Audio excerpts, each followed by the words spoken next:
फिर एक बार फिर से वही शुरुआत।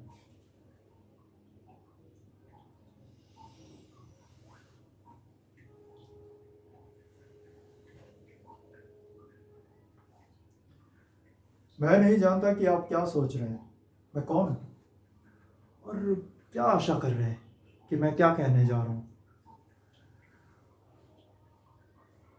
शायद आप ये सोचते हो कि मैं इस नाटक में कोई निश्चित इकाई हूं, कोई अभिनेता, प्रस्तुतकर्ता, व्यवस्थापक या कोई और।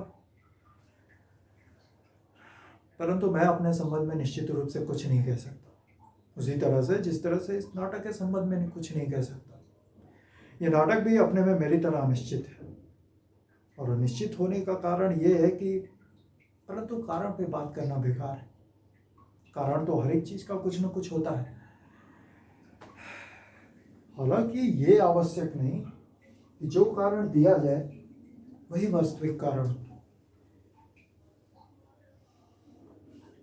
और जब मैं अपने संबंध में निश्चित नहीं हूं तो किसी और चीज के कारण या अकारण के संबंध में निश्चित कैसे हो सकता हूं।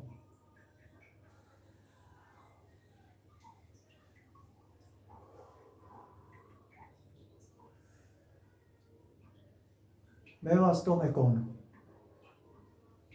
यही एक ऐसा सवाल है जिसका सामना करना इधर आकर मैंने छोड़ दिया है।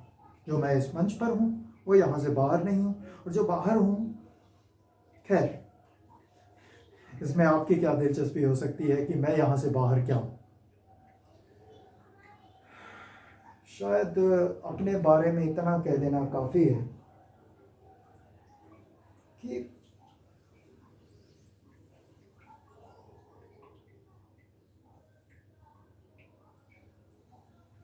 सड़क के फुटपाथ पर अचानक आप जिस व्यक्ति से टकराते हो वो व्यक्ति मैं हूं।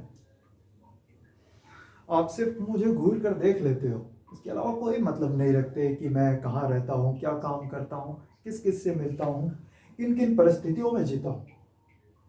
आप मुझसे मतलब नहीं रखते क्योंकि मैं आपसे मतलब नहीं रखता।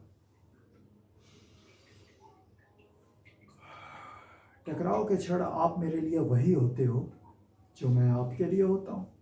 इसलिए जहां इस समय मैं खड़ा हूं वहां आप भी खड़े हो सकते थे। दो टकराव वाले व्यक्ति होने के नाते आप में और मुझ में बहुत बड़ी समानता है, और यही समानता आप में, उसमें, उसमें उस दूसरे में, उस दूसरे से मुझ में। बहरहाल, इस गणित की पहेली में कुछ नहीं रखा है। बात इतनी सी है कि विभाजित होकर मैं किसी न किसी अंश में आप में से हर एक व्यक्ति हूं, और यही कारण है कि नाटक के अंदर हो या बाहर मेरी कोई एक निश्चित भूमिका नहीं है।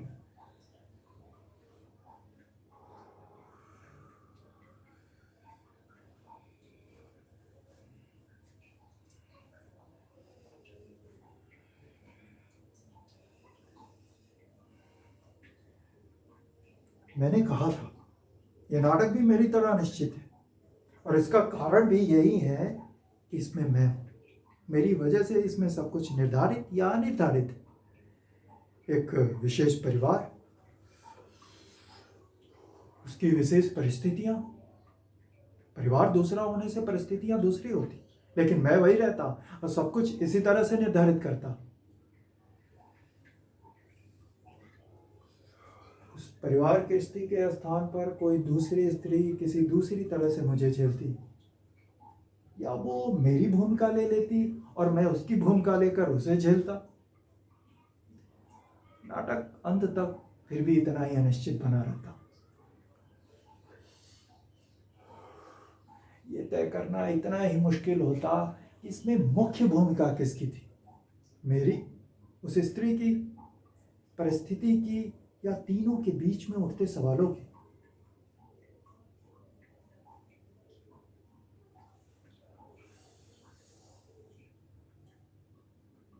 हाँ, हो सकता है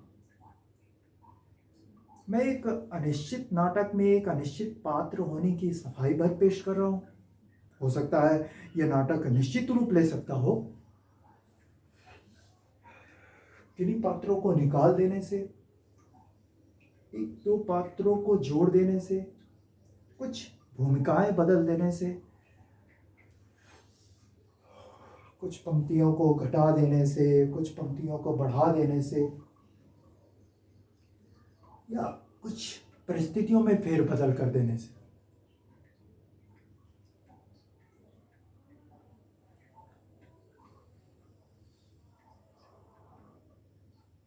हो सकता है पूरा देखने के बाद या उससे पहले ही आप इस संबंध में कुछ सुझाव दे सकें